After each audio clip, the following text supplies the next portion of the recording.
Bone ko mera ketu ko gifti ko. Bone gargatu ko gifti ko. Gifti ko man mango na ko. Bonto ko yaar ko gifti ko. Anamman kanan jechuu barbaadu hundi keessan kanatti argamtanii ulfaadhaan isiniin jedha. Erga dheengaddaati erga mucaan kun miidhamte kaastanii amma hospitaalaatti amma gaggeessaatti aga biyya isheetti geesse. Harmeetii yaa waaqayyoon isinaa jajjabeessu gaa'is akkam jirtan fayyaa keessanii obboleewwan kiyyaa kallattii hunda facaatanii jirtaniin fayyaa naga keessanii ani gaafa duraalee dubbasaan ture anaaf isin irraanfannaa haati deessee harmeen isheen irraanfattu isiniin jedheen ture annaa obboleewwan kiyyaa viidiyoo kana ammareefu miidiyaa irratti hin arge miira isheen gaafa isheen duutii sanitti natti dhagame samuun immoo baay'inaan onlaayinii hin galu ture. Na akkuma isiniin jedhe salaaleen jira. Na baay'eellee miidiyaan seenu ilaalu faamilii wajjin waan jiruuf waan akkasii irraanfachuuf yaadeen ture garuu amma geesse. Harmee ishee boosu kan amma miidiyaa irratti hin argamu gadhiifame jechuudha. Na waaqayyo lubbuu ishee jaallatu dhugaa yoomiyyuu hin irraanfattu harmeenii. Nu akkuma isiniin jedhe san irraanfannee jirra kinoo dhugaan isiniin jedhe. An amma sammuu nama faamilii wajjin jiru kana. Gaafa si deemu konkolaataa keessan gantaa'u sana waan nama ishee akkam taatee san hunda ceetee qaba fajja akkas jechaadha akka nama maraati quba jechuudha. Amma immoo miidiyaa irratti deddeebi'ee ilaaluu eegarra gaa'isa miira san turetti deebi'aa jira waaqayyo lubbuu ishee jaallatu isa mucaan ta'ellee argeen ture irratti hojjenne malee baay'ee bakka hin jiramilee faamiliidha yoo daddabalaman akkasitti baay'ee bilbila tuttuquun namatti hin tolu. Innaa harmeetii waaqayyo lubbuu ishee jaallatu sinillee hajajjabeessu obsa siniif haa kennu waaqayyo gooftaan madaala lamiin guyyaadha. Innaa warri immoo dhugaa ishee barbaanna jedhanii akkasitti dubbatan waaqayyo dhugaa ishee haa baasu dhugaan immoo bakka jiru akka dubbatametti namni waa baay'ee namaan jedha sanarraan immoo warri gargaaraa jiranii qarshii namaan godhuuf yaada kana dhugaa hanga barbaade yoo ta'e laphee isaaniin surbu homaa hin godhuufi osoo miliyoona dhuu kennameef jechuudha garuu haati kun karaa irratti hin kufinii daandii irratti hin kufinii boru kuftee ishee arguu hin qabnu ho'a kanaan gargaaruun silaa boon hin deemte kana booda hin deebitu. Harmee kana dura akka gargaaraa ture isheedha. Amma immoo ishee sana akka isheen daandii irratti nafni harmeen haadha kanan gargaara jedhanii gara garaagaraatiin dhugaa gargaaraa jiran uummanni keenya haa galatooman. Maal godhan kana booda ishee silaa hin deebitu nagayis haadha akkasitti boosu. Ani kana booda gaa'isa zonaaf danda'ame miidiyaa irra badee yoo namni akkas waa ta'e dhuguma siin jedha. Gaafa miidiyaa irra badde hin argite waan ta'eef homaa irraanfataa deemtanidha. Homaa gochuun hin danda'u waaqayyo lubbuu ishee jaallatu.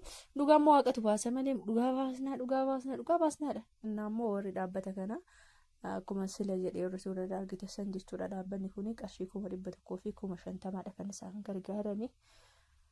Erga isheen deemtee waan itti boqottu harmeen kun akka daandiirratti hin kufne waanuma ishee yaadannoo ishee ittiin taasistu iyyuu akkasii gargaaruun isaanii uummanni keenya hedduu tokko nama gammachiisu jajjabaatan kan yoomiyyuu hin dagatanii gargaartu tiyya jedhanii boontuu gaafa rakkoodhaan harmeenna sinnagaa keessan obboleewwan kiyyaa hannaammoo irraanfadhee miti viidiyoo garaagaraa kanaan isinii maxxansee suuraallee kanaan akkasiin taasisa irraanfadhee miti dhugaa kan isiniin jedhee jira nuti hagas goonka irraanfachuu baannu samma tokko jechuudha.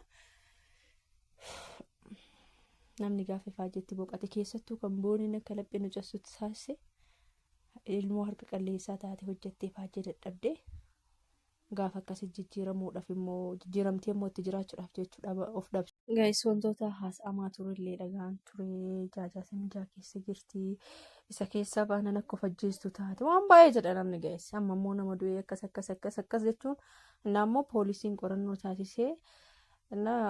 Xalayaa isheen barreessite irratti xalayaa san poolisiin argatee jira jooniidhaan akka isheen walitti jaarsa isheetiin akka wal dhabdee taasisa boosaniif akka of ajjeestee dhageessanii jirtan jedhee yaada sallee argeen ture.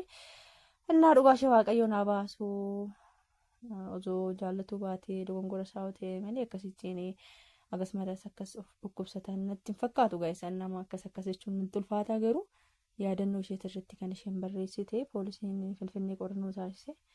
Warqaticha irratti akka sababa sanaaf hojjeestedha osoo du'in dura jedhanii hanga barbaade san jedhan harmee kana wanti isaan odeessa dhugaan isiniin jedha jiraachuu ishee ture sila kan isheen itti gammaddu haati ofii hanga barbaadallee ta'u ilmoon gaafa jiraattedha kan isheedhaaf ta'u baquu ishee cabe imimmaan ishee dhangale laphee ishee cabe kana yoomiyyuu waan barbaade yoo haasa'anii wanti baasuu hin jiru wanti deebisuuf wanti sulquuf hin jiru osuma sababa isaatillee of ajjeefsee inni nadabamaa san booda inni yeroo muraasa booda hin baha kan du'ee bilaanyi malee jechuudha.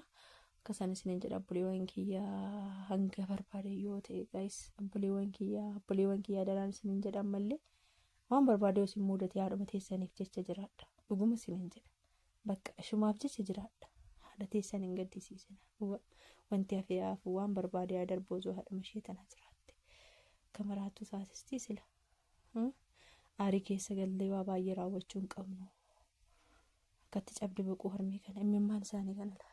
Lapheen isaanii hagam dhiige ka fuula isaanii irraa akkanaan imimmaan roobuuna akkasanis anamman kanan jechuu barbaadu hundi keessan kanatti argamtanii ulfaadhaan isiniin jedha erga dheen gaddaati erga mucaan kun miidhamte kaastanii amma hospitaalaatti amma gaggeessaatti aga biyya isheetti geessitanii hanga wanta hundumaa godhametti kan ammammaatti duukaa jirtan ulfaadhaan jedha kan itti aanu guyyaan irraa guyyaa akkuma beekamu guyyaa shanan isheedha. Jaalala isheedhaaf qabnuuf quuqama isheedhaaf qabnuuf hundi keenya iyyuu asitti argamneerra kan haalli mijachuuf didee hojiidhaan isee iddoo garaagaraa deemanii asitti hin argamnee fi isaaniidhaan egaa akka goonuu hin qabnu rakkoo hin qabu anamma kana naasa'u dhugaan mucaa kanaa itti deemamaa jira ammayyuu eenyuyyuu biraa namne eenyuyyuu barbaadaa jira qaamni mootummaas ta'ee qaamni dhuunfaas ta'ee dhugaa mucaa kana haqa mucaa kanaa barbaadaa jira. Miidiyaa irratti namni kamiyyuu be'ee naasaa akkuma naasee dheengaddaa haaseen ture. Sooshaal miidiyaa jechuun digriidhaan waan sii laatamu miti. Wanta ofii keedhaan uummattee foolooyirsiin keessi guddatudha jechuudha. So abbaan argee miidiyaa banatee laayivii mataa isaarra taa'ee tiiktaakii dhuunfaa isaarra taa'ee mucaan akkas taate booniin akkas taate dhugaa isaanii fidaa jennaan fiduu didanii akkas gochaa jiru. Iddoon itti deemamaa jirullee hin beekamu. Amma kaasaa mutti erga dheen gaddaati hundumti keenya yoo beenna kan nu baruu qabdan hundumti keessanii guruupiin uumame tokkoyyuu hin jiru akka kootti. Kun har'a akkuma argaa jirtanii kan booniin jiru kan joosiin jiru nuyi dhugaamaaf dhaabbanne iddoo kana dhugaamaaf jirras iddoo kana lafa kana dhugaanaaf dhufnee dhugaa barbaachas dhufnee so kanan isiniin jedhanii dhugaan qama kanaadhaaf hundumti keessan arrabsamaa turtanii isin dhaggeeffachaa turre isin ilaalaa turre hundumti keenya iyyuu so keenya nuuf barbaadamu dhugaan obboleettii keenya nuuf barbaadamu dhugaan obboleettii keenya nuuf barbaadamu dhugaan obboleettii keenya nuuf barbaadamu dhugaan obboleettii keenya nuuf barbaadamu dhugaan obboleettii keenya nuuf barbaadamu dhugaan obboleettii keenya nuuf barbaadamu dhugaan obboleettii keenya nuuf barbaadamu dhugaan obboleettii keenya nuuf barbaadamu dhugaan obboleettii keenya nuuf barbaadamu dhugaan obboleettii keenya nuuf barbaadamu Dalagoo iddoo baakeetii dalagoo biraan qabuu dalagoo anaa nyaatu giiftii ko moonee ko yaa dhukkubaa moonee ko yaa beelaa moonee ko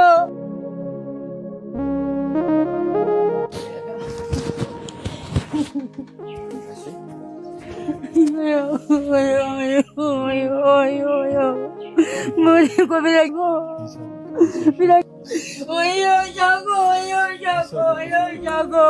shago. Bone ko mera ketu ko gifti ko. Bone gargatu ko gifti ko. Gifti ko mar mango nalago.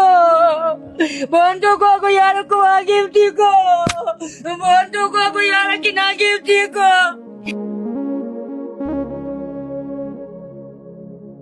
Bone ko kadila ko bone ko mala maltela ko gala kana tabe bone ko gili ke dira tabe bone ko ke to mat be gale bone ko dala ko takti ko na maru dala ko yara ko dala ko tamil bilala ko dala ko na mama